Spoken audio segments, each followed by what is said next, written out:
परम सत्कारयोग गुरु प्यारी सात संगत जी राधा स्वामी जी। सात संगत जी, जैसा कि आप जानते हैं इन दिनों बाबा जी इंग्लैंड में हैं जी, और बाबा जी वहाँ की संगत को दर्शन दे रहे हैं जी। परसों यानी कि संडे को बाबा जी ने वहाँ की संगत के साथ जो सवाल जवाब किए वो हमने आपके लिए इस वीडियो में डाल दिए हैं जी। पिछले शनिवार को भी बाबा जी ने वहाँ की संगत को दर्शन देकर संगत से बहुत सारे शब्द और गीत सुने थे जी। अगर आपने वो वीडियो अभी तक नहीं देखा तो उसका लिंक हमने इस वीडियो के डिस्क्रिप्शन में दे दिया है जी। आप चाहे तो वो भी सुन सकते हैं जी। आइए अब इंग्लैंड में संडे को हुए सवाल जवाब सुनते हैं जी। एक भाई ने बाबा जी से कहा कि बाबा जी, मुझसे अगर कभी कोई गलती हो जाए तो मुझे माफ़ कर देना। तो बाबा जी ने समझाया कि बेटा, मैं कौन होता हूँ किसी को माफ़ करने वाला। यहाँ कोई किसी को माफ़ नहीं कर सकता। माफ़ी तो बस एक उस कुल मालिक के घर से मिलती है।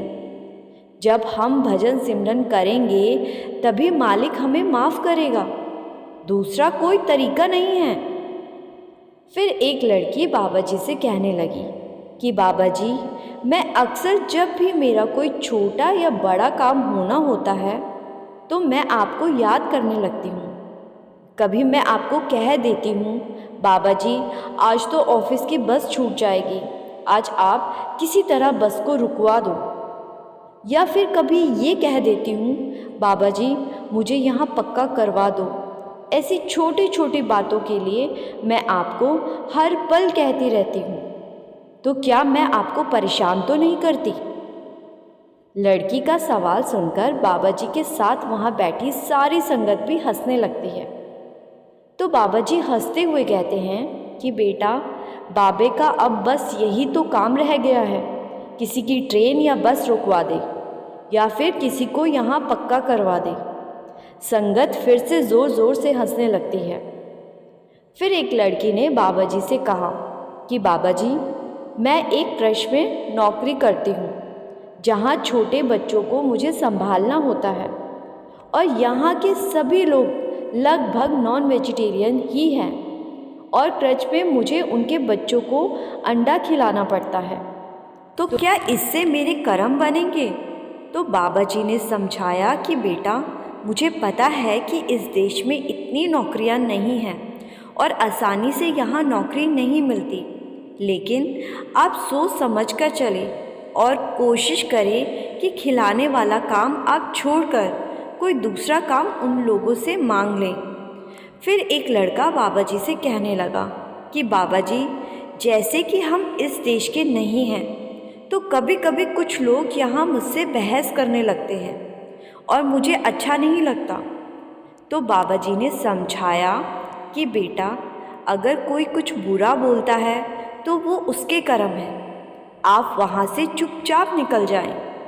आखिर में है तो कर्मों का ही हिसाब। जो दूसरों को बुरा कहता है वो अपने कर्म ही बनाता है, इससे ज़्यादा कुछ नहीं। फिर एक भाई बाबा जी से कहने लगा कि बाबा जी, मेरी पत्नी मुझसे बहुत लड़ती है, तो मैं उसको कैसे समझाऊं?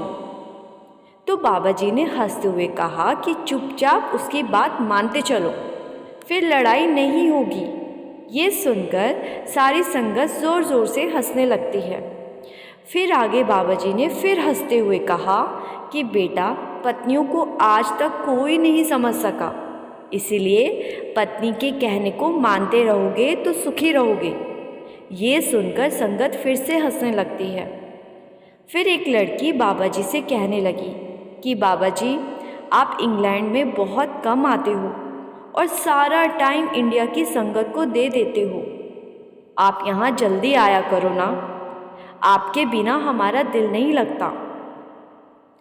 तो बाबा जी ने हंसते हुए कहा कि बेटा, मैं एक काम करता हूँ, मैं भी यहाँ की सिटीजनशिप ले लेता हूँ और यहीं रह लेता हूँ। तो वो लड़की कहने लगी कि बाबा जी, फिर तो इंडिया की संगत आपके लिए उदास हो जाएगी, उनका मन कैसे लगेगा? तो बाबा जी ने फिर से हंसते हुए कहा, तुम लोग मुझे कहीं तो जीने दो। ये सुनकर संगत फिर से हंस पड़ती है। फिर एक भाई बाबा जी से कहने लगा कि बाबा जी, मेरा मन मुझे भजन सिमरन पर बैठने नहीं देता। तो बाबा जी ने कहा कि बेटा, ये हाल तेरे अकेले का नहीं है, सभी का हाल ऐसा ही है। जब हम इस दुनिया में आए थे, हमारा मन बिल्कुल खाली था और उस मन को हमने अपने विचारों से भर दिया। कुछ अच्छे विचार और कुछ बुरे विचारों से मन को हम भर चुके हैं। जब तक मन को फिर से खाली नहीं करेंगे, तब तक मन हमारे काबू में नहीं आएगा।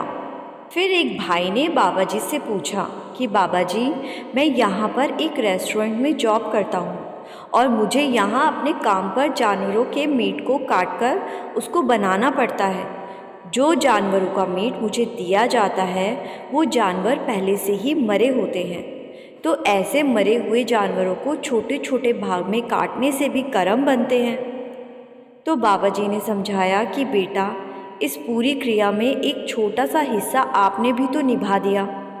जीव चाहे पहले से ही मरा हुआ क्यों ना हो, अगर हम उसके शरीर को काटते हैं तो हम भी उस पाप में शामिल हो जाते हैं। इसीलिए आप कोशिश करें कि कोई ऐसी नौकरी ढूंढ ले जहाँ ये सब ना करना पड़े। फिर एक लड़की बाबा जी से कहने लगी कि बाबा जी, हम इतनी दूर इंडिया नहीं जा सकते, लेकिन आप हमें दर्शन देने और हमसे बातें करने इतनी दूर आ जाते हो।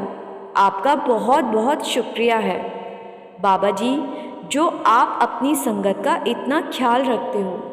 तो बाबा जी ने कहा कि बेटा, मैं भी तो आपकी तरह एक सेवा ही कर रहा हूँ।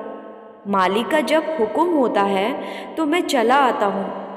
फिर एक लड़का बाबा जी से कहने लगा कि बाबा जी, आज आप मुझे कमज़ोर दिखाई पड़ रहे हो। जब मैंने पिछली बारी आपको इंग्लैंड में देखा था, तब आपकी सेहत बहुत अच्छी दिखाई दे रही थी। तो बाबा जी ने मुस्कुराते हुए कहा कि बेटा, तू मुझे कमज़ोर बताता है और डॉक्टर कहते हैं आपका वज़न बढ़ गया है। आप सैर ज़रूर कीजिए। ये सुनकर सारी संगत हंसने लगती है। सासंगत जी, सवाल जवाब का ये कार्यक्रम लगभग 1 घंटे तक चला था जी।